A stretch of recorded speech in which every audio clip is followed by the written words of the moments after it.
नमस्कार दोस्तों, सनातन रहस्य में आप सभी का स्वागत है। तो आज मैं आप सभी को सोने का हिरण की कहानी सुनाऊंगी। ध्यानपूर्वक सुने। राम को कुटी से निकलते देखकर मायावी हिरण कुलांचे भरने लगा। राम को बहुत छकाया। झाड़ियों में लुकता छिपता भागता वह राम को कुटी से बहुत दूर ले गया। राम जब भी उसे पकड़ने का प्रयास करते वह भागकर और दूर चला जाता। हिरण चालाक था। वह इतनी दूर कभी नहीं जाता था कि पहुंच से बाहर लगे। राम के सारे प्रयास विफल हुए। वे हिरण को पकड़ नहीं पाए। उन्होंने उसे जीवित पकड़ने का विचार त्याग दिया। धनुष उठाया, निशाना साधा और एक वाण उस पर छोड़ दिया। वाण लगते ही हिरण गिर पड़ा। धरती पर गिरते ही मारीच अपने असली रूप में आ गया। मारीच ने माया से केवल अपना रूप नहीं बदला था, आवाज भी बदल ली थी। अपनी आवाज राम जैसी बना ली थी। धरती पर पड़े हुए वह जोर से चिल्लाया, हा सीते, हा लक्ष्मण। ध्वनि ऐसी थी जैसे वाण राम को लगा हो, वह सहायता के लिए पुकार रहे हो। वाण का प्रहार गहरा था। मारीच उसे अधिक देर तक सहन नहीं कर पाया। वह छटपटाता रहा। जल्दी ही उसके प्राण पखेरु उड़ गए। रावण एक विशाल वृक्ष के पीछे खड़ा था। वह प्रसन्न था। उसकी चाल सफल हो गई थी। मारीच ने अपनी भूमिका अच्छी तरह निभाई थी। अब तक सब कुछ वैसा ही हुआ जैसा उसने सोचा था। उसे राक्षस और कंपन की बात याद आई। सीता का हरण हो तो राम के प्राण निकल जाएंगे, वह निःशक्त हो जाएंगे। वह अगले चरण की तैयारी में जुट गया। मारीच की पुकार राम ने सुनी। वह पास ही थे। उन्हें समझने में देर नहीं लगी कि पुकार की मंशा क्या है। मायावी मारीच की पूरी चाल उनके सामने खुल गई। हिरण जानबूझकर भागता रहा, उन्हें कुटिया से दूर ले जाने के लिए। वह षड्यंत्र का अगला चरण विफल करना चाहते थे। उनके चाल में तेजी आ गई ताकि जल्दी कुटिया पहुंच सके। वह मायावी पुकार सीता और लक्ष्मण ने भी सुनी। लक्ष्मण उसका रहस्य तत्काल समझ गए। राम की तरह उन्होंने वाण चढ़ाकर धनुष दृढ़ता से पकड़ लिया। चौकसी बढ़ा दी। वे राक्षसों की अगली चाल का सामना करने के लिए तैयार थे। साथ ही राम का आदेश उन्हें याद था, उनके लौटने तक सीता की रक्षा। लक्ष्मण की ओर से इसमें चूक की कोई संभावना ही नहीं थी। सीता वह आवाज सुनकर विचलित हो गई, घबरा गई। दौड़कर कुटिया के द्वार पर आई। उन्होंने लक्ष्मण से कहा, तुम जल्दी जाओ, जिस दिशा से आवाज आई है उसी ओर। तुम्हारे भाई किसी कठिन संकट में फंस गए हैं। उन्होंने सहायता के लिए पुकारा है। उनकी ऐसी कातर आवाज मैंने कभी नहीं सुनी। जाओ लक्ष्मण, जल्दी। आप चिंता ना करें माते, लक्ष्मण ने सीता को आश्वस्त करते हुए कहा। राम संकट में नहीं है, हो ही नहीं सकते। उनका कोई कुछ नहीं बिगाड़ सकता। हमने जो आवाज सुनी वह बनावटी है, मायावी राक्षसों की चाल है, मुझे कुटिया से दूर ले जाने के लिए। आप निश्चिंत रहें, भाई राम जल्दी ही आते होंगे। सीता क्रोध से उबल पड़ी। लक्ष्मण का इस घड़ी में इतना शांत होना उन्हें समझ में नहीं आया। राम की आवाज सुनकर भी वे यहीं खड़े रहे, सहायता के लिए नहीं गए। सीता को इसके पीछे षड्यंत्र दिखाई दिया। लक्ष्मण की चाल, लगा कि लक्ष्मण राम का भला नहीं चाहते, उनके हितैषी नहीं हैं। चाहते हैं कि राम ना रहे, मारे जाए, ताकि राजपाट उन दोनों का हो जाए, उनके रास्ते का कांटा निकल जाए। तुम्हारा मन पवित्र नहीं है, कलुषित है, पाप है उसमें। मैं समझ सकती हूँ कि तुम अपने भाई की सहायता के लिए क्यों नहीं जा रहे हो।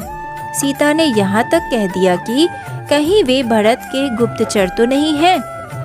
सीता की बातों से लक्ष्मण को गहरा आघात पहुँचा। उनका हृदय छलनी हो गया, पर उन्होंने पलटकर उत्तर नहीं दिया। संयम बनाए रखा।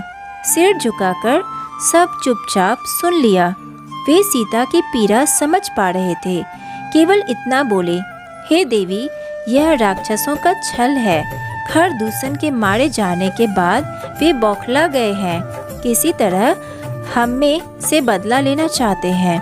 आप उनकी चाल में ना आए, वे कुछ भी कर सकते हैं। मुझ पर विश्वास करें, राम को कुछ नहीं होगा। सीता का क्रोध और बढ़ गया। क्रोध में आंखों से आंसू बहने लगे। यह भी लग रहा था कि कहीं लक्ष्मण की बात सही ना हो।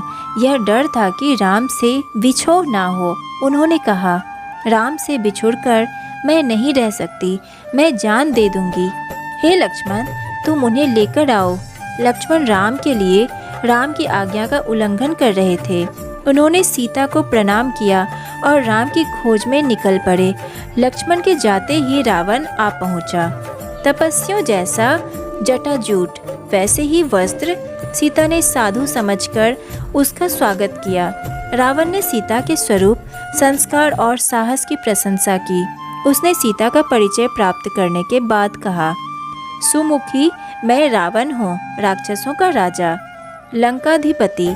मेरा नाम लेने पर लोग थरथरा उठते हैं। लेकिन तुम सुंदरी हो, सबसे अलग हो। तुम्हारे लिए मैं स्वयं चलकर आया हूँ।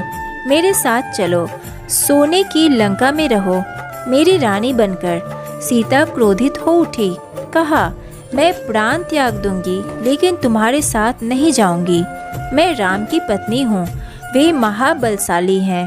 तुम्हें उनकी शक्ति का अनुमान नहीं है। तुम चले जाओ, नहीं तो तुम्हारा सर्वनाश हो जाएगा। रावण ने सीता की बात अनसुनी कर दी। खींचकर उन्हें रथ में बैठा लिया। सीता प्रयास करती रही, पर रावण के चंगुल से मुक्त नहीं हो सकी। स्वयं को असहाय पाकर वे विलाप करने लगी। हा राम, हा लक्ष्मण पुकारती रही। रावण का रथ लंका की ओर उड़ चला। मार्ग में वे पशुओं, पक्षियों, पर्वतों, नदियों से कहती जा रही थी कि कोई उनके राम को बता दे, रावण ने उनका हरण कर लिया है। गिद्धराज जटायु ने सीता का विलाप सुना। उसने ऊंची उड़ान भरी, रावण के रथ पर हमला कर दिया। वृद्ध गिद्धराज ने रथ छत विछत कर दिया, रावण को घायल कर डाला। क्रोध में रावण ने जटायु के पंख काट दिए। जटायु अब उड़ नहीं सकता था, वह सीधे धरती पर आ गिरा। रावण का रथ टूट गया था, उड़ान नहीं भर सकता था। उसने तत्काल सीता को अपनी बाहों में दबाया और दक्षिण दिशा की ओर उड़ने लगा। सीता को लगा कि अब संभवतः कोई उनकी सहायता नहीं कर पाएगा। उनका बचाव केवल एक ही था, राम को किसी तरह समाचार मिल जाए। उन्होंने अपने आभूषण उतारकर फेंकना प्रारंभ कर दिया। आभूषण वानरों ने उठा लिए। उन्हें आशा थी कि वानरों के पास ये आभूषण देखकर राम समझ जाएंगे। उन्हें पता चल जाएगा कि सीता किस मार्ग से गई है। रावण ने सीता को आभूषण फेंकने से नहीं रोका। उसे लगा कि सीता शोक में ऐसा कर रही है। कुछ ही समय में रावण लंका पहुंच गया। वह अपने धन वैभव से सीता को प्रभावित करना चाहता था। उन्हें लेकर वह सीधा अपने अंतःपुर में गया। राक्षसियों को सीता की निगरानी करते रहने को कहा और बाहर निकल गया। थोड़ी देर में वह फिर लौटा। सीता को घूरते हुए उसने कहा, सुंदरी, मैं तुम्हें 1 वर्ष का समय देता हूँ। निर्णय तुम्हें करना है। मेरी रानी बनकर लंका में राज करोगी या विलाप करते हुए जीवन बिताओगी। सीता बार बार रावण को धिक्कारती रही, राम का गुणगान करती रही। रावण को क्रोध आ गया। तुम्हारा राम यहाँ कभी नहीं पहुँच सकता। तुम्हें कोई नहीं बचा सकता। तुम्हारी रक्षा केवल मैं कर सकता हूँ। मुझे स्वीकार करो और लंका में सुख से रहो। पापी रावण, राम तुझे अपनी दृष्टि से जलाकर राख कर सकते हैं। उनकी शक्ति देवता भी स्वीकार करते हैं। मैं उस राम की पत्नी हूँ जिसके तेज और पराक्रम के आगे कोई नहीं ठहर सकता। तेरा सारा वैभव मेरे लिए अर्थहीन है। तूने पाप किया है। राम के हाथों तेरा अंत निश्चित है। राम की इतनी प्रशंसा सुनकर रावण कुछ चिंतित हो गया। उसने सोचा हर दूषण को मारने वाला अवश्य शक्तिशाली होगा। उसने तत्काल अपने 8 सबसे बलिष्ठ राक्षसों को बुलाया। कहा, तुम लोग पंचवटी जाओ, राम और लक्ष्मण वहीं रहते हैं। उनका एक एक समाचार मुझे मिलना चाहिए। दोनों पर निगरानी रखो, मौका मिलते ही उन्हें मार डालो। उधर सीता को पाने के लिए रावण ने अपनी योजना बदली। उन्हें अंतःपुर से निकालकर अशोक वाटिका में बंदी बना दिया गया। पहरा कड़ा कर दिया गया। राक्षसियों को स्पष्ट निर्देश थे, सीता को किसी तरह का शारीरिक कष्ट ना हो। इसके मन को दुख पहुंचाओ, अपमानित करो, लेकिन सीता को कोई हाथ न लगाए। रावण ने सब कुछ किया, पर सीता का मन नहीं बदला। वे बार बार राम का नाम लेती थी। शेरों के बीच हिरनी की तरह बैठी रहती थी, डरी सहमी, रो रो कर दिन काट रही थी।